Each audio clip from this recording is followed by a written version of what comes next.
Ian Trottier here. We are at the Reawaken Tour in San Diego. San Marcos, I think, is the name of the town. And I have with me author of a very interesting book. You know, folks, if you haven't listened to Charlotte Iserbyt is a former advisor for the Department of Education under Ronald Reagan. She's a former guest on this show. And our education system in the United States has long been tainted and infiltrated. We've got the view and opinion by author Bruce Goodmanson that has brought to light a book called The 100% Success Without College. That's right, Ian. Without college. I'm just trying to help parents understand that college is of no value to 85% of our nation's workforce. In fact, out of 100 students who go to college, 50 of them are going to drop out. And of the 50 who remain, 30 of them are going to end up in jobs they would have gotten straight out of high school. And even more, if you look at the typical university,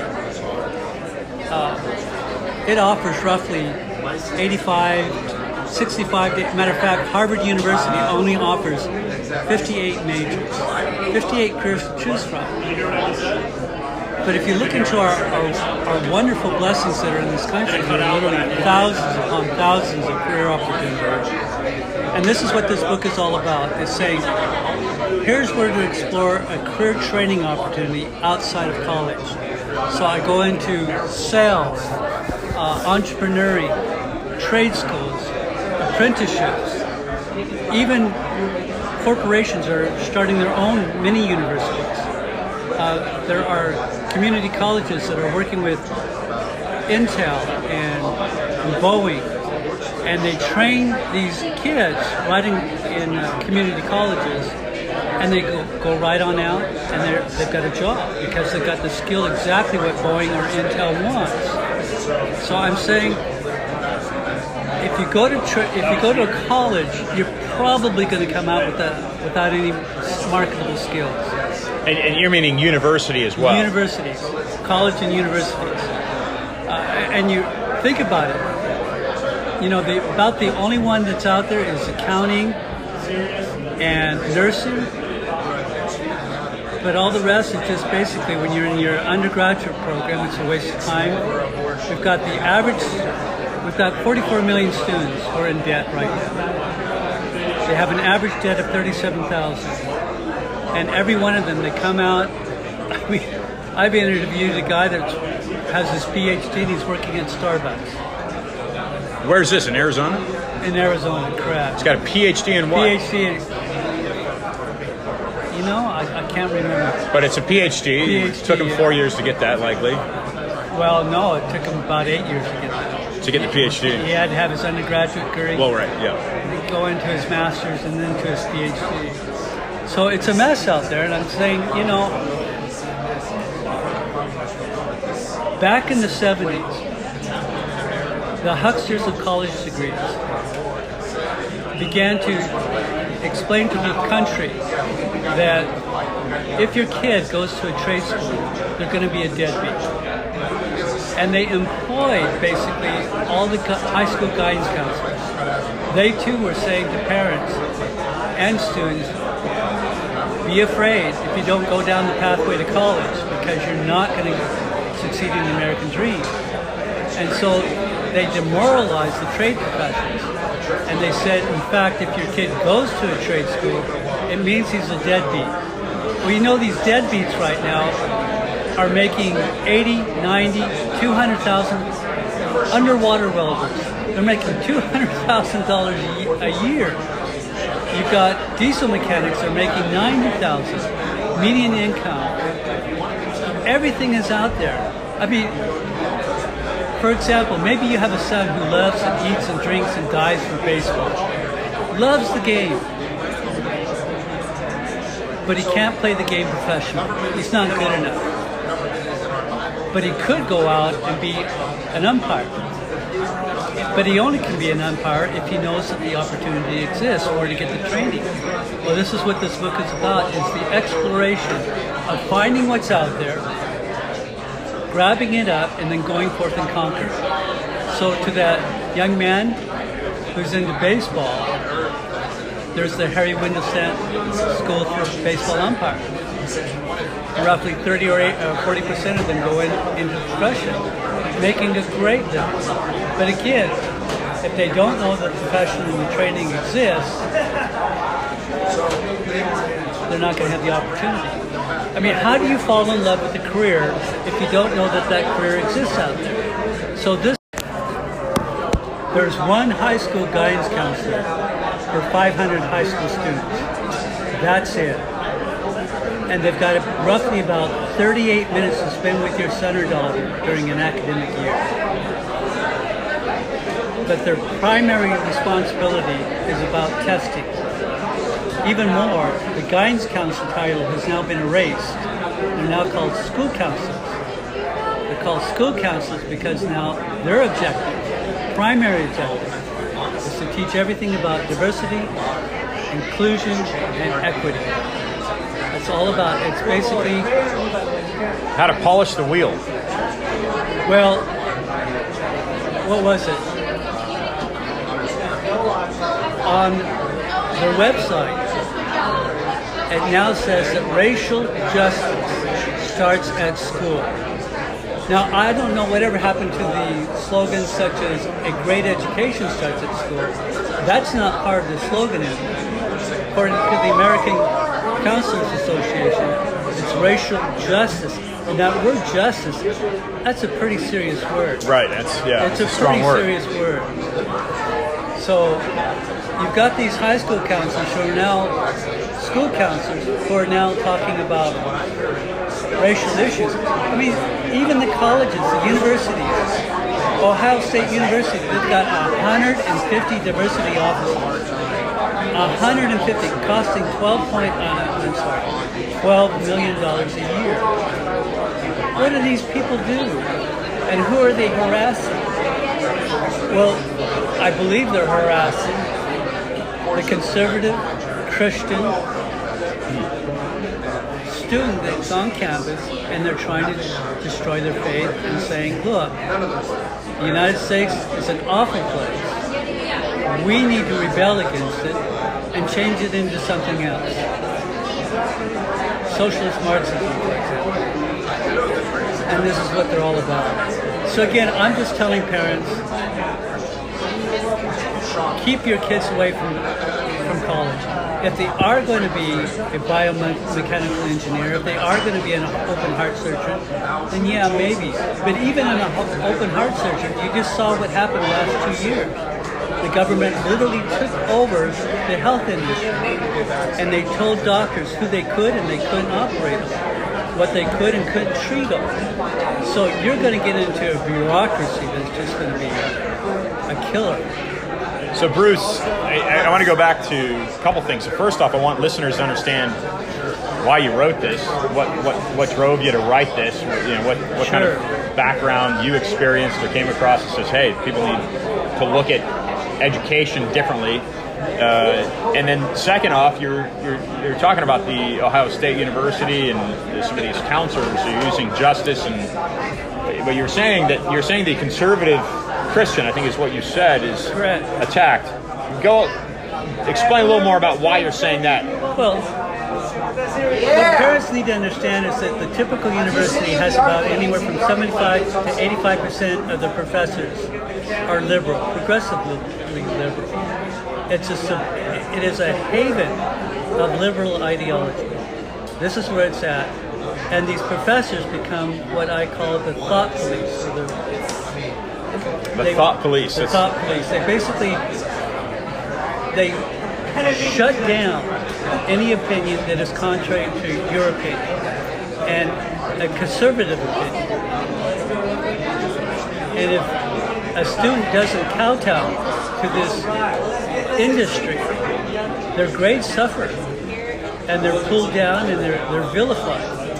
And so basically to make a stand on a university setting, it's very, very hard to do because they've got everything designed to put that student down. And you'll see that many campuses won't even allow conservative speakers to speak on their campuses at all. So, where is this coming from? Where does the agenda to squash that opposition to this liberal thought come from? Where's that coming from? well, it really comes from the professors. It comes from, and many other groups that are out there that support the professors. The Marxist organizations, the Socialist Democrats organizations, they're all about trying to change the atmosphere of the United States. I mean, here they talk about, for example, racism is systemic.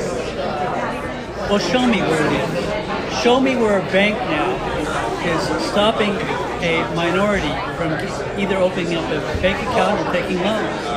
Show me a university that doesn't provide affirmative action. Show me a housing area that doesn't allow a minority to buy a home in a certain neighborhood. It's not there.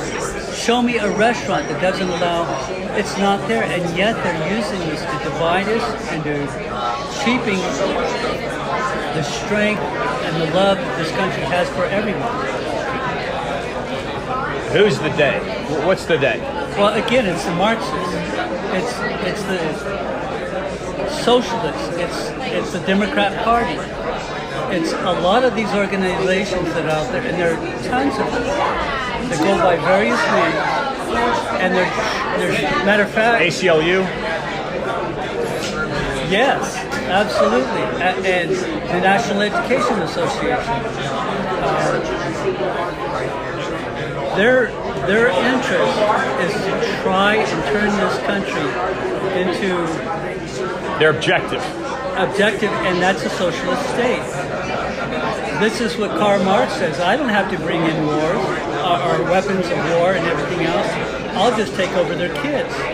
You look at, even right now, for example, Washington State has just passed a law where it makes it illegal in the elementary, junior high, high school to tell a parent that their child has transitioned from a boy to a girl What? or vice versa. Absolutely. This is asinine. They're creating all of these laws, and it's getting to where the parent is no longer the parent. And it's interesting because they want to parent our They kids. just produce a member of the state. That's what it's all about. That's what it's all about. They produce an employee, basically, or a... Basically, that's what it is. It's no longer that you're free and an individual. You're now a part of a group. And so you're either part of the transgender group or the LGBT group or the feminist group. It's all these groups that you must join, you must become a collective, which is what all of this is about, is collectivism. If you look at Marxism and so forth, it's a huge collective state where the individual doesn't matter. It's the collective. So, as a matter of fact, that's basically where the word slavery comes from. It's from Slavic. Right. Back in the 9th century, the Moors and the Muslims, they literally took them into slavery. And then when Marx came in, they were all shuffled in, about 18 million of these Slavic people put into concentration camps. Their life expectancy was 3 months. We talk about black slavery here, which was wrong, was dead wrong. But these people were killed in 3 months. Yeah, and what I like to talk about and listeners to investigate is that the slave trade were based off of papal bulls. Are you familiar with that term, what a papal bull is? I'm not familiar with that. A papal bull is basically legislation, a law handed down from the Pope out of Rome. Oh, yeah. And the papal bull, the slave trade was based, all the transatlantic slave trade that the British adopted, the Spanish had adopted, the Portuguese adopted, they're all based off of papal bulls. In fact, there's one papal bull that predates, I think it's 1452, so it predates Columbus, and it essentially divides the globe or the map of the world in half, and it gives half of the slave trade to the Spanish, and it gives the other half to the Portuguese. Absolutely. Matter of fact, the majority of slaves were taken from Africa, went to Brazil, the South American countries. We had 4% of the population, that was it. And yet we make it to be as if our hands are so dirty. Well, they really weren't.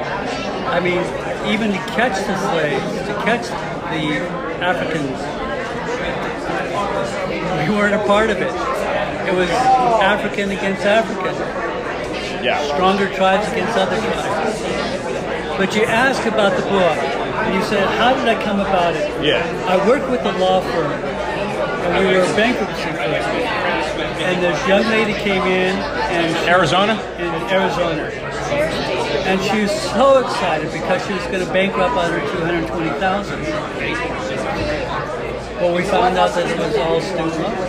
It was what? All student loan. You can't bankrupt on a student loan. And you should have seen her countenance. She went from this happy, wonderful, delightful girl to death warmed over. Even more. What's sad is that she got her master's degrees in guidance counseling. Oh. And she didn't even know that she couldn't bankrupt on her debt. That's how poorly trained our kids are in the education field.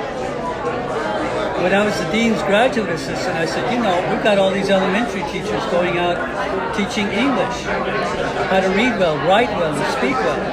But they can't read well, or write well, or speak well. I graded the papers.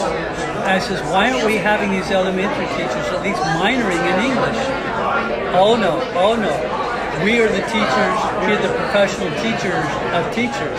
We know what we're doing. And so now we've got a nation of, matter of fact, the national report card came out and they said 71% of our nation's high school graduates are not proficient in reading, writing, arithmetic, science, and US. Undergraduate. No, high school graduate. Oh, high school graduate. High school graduate. 71%. Even more, among all the nations of the world, our students rank 26. 26. China is number 1. And yet they spend half of what we spend on our children's education. But they're number 1. We are getting free education.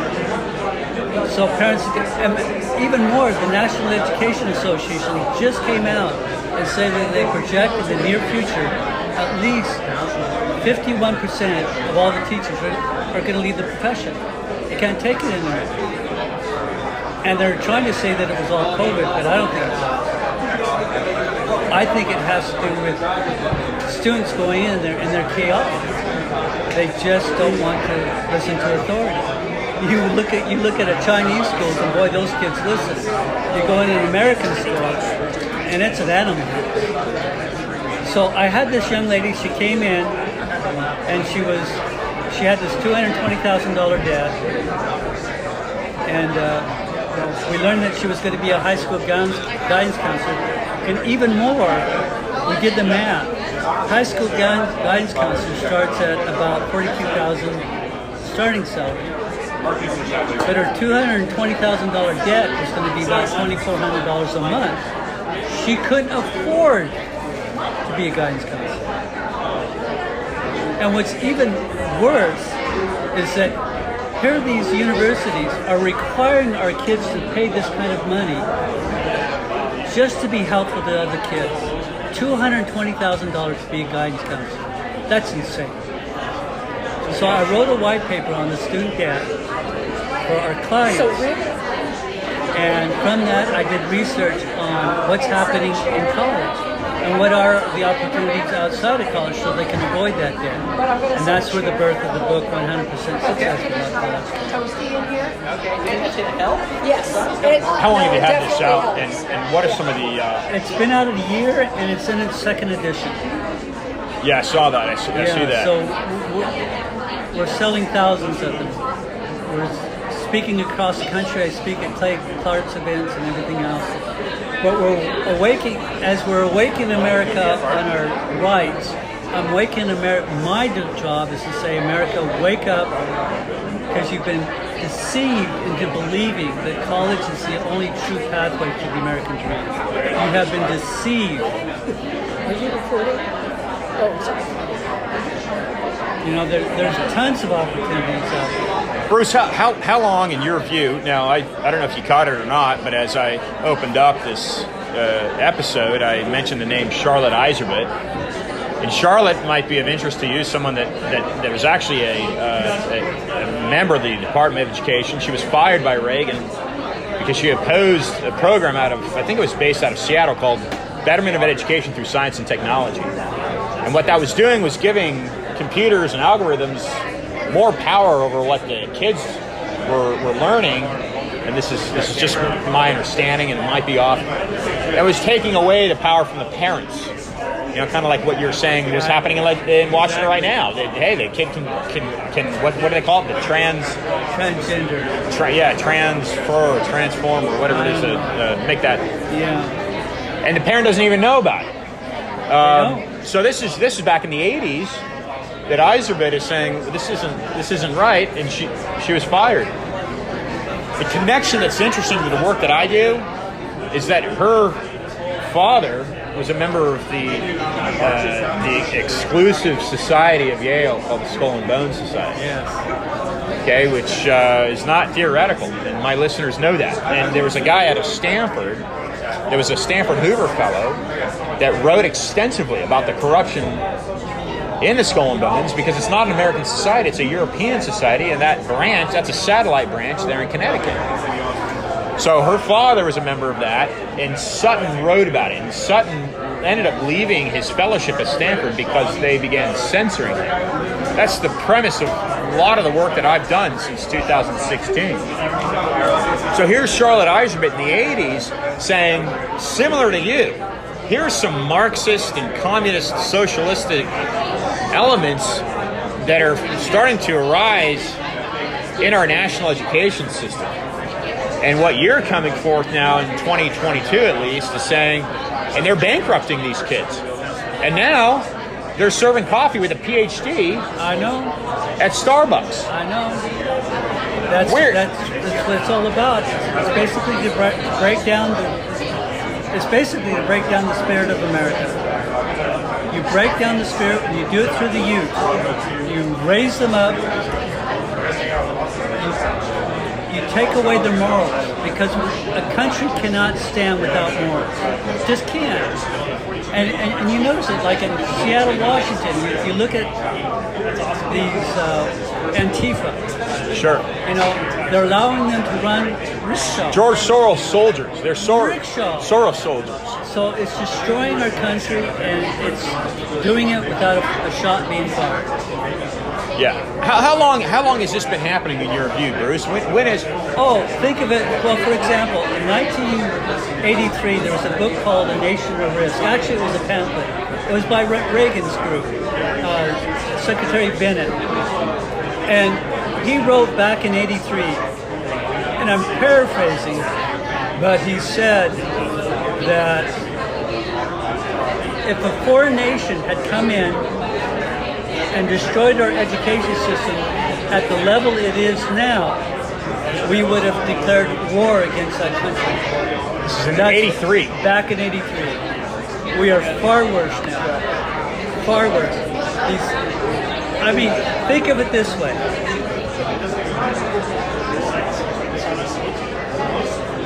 The typical homeschooling mom, she doesn't have a teaching degree.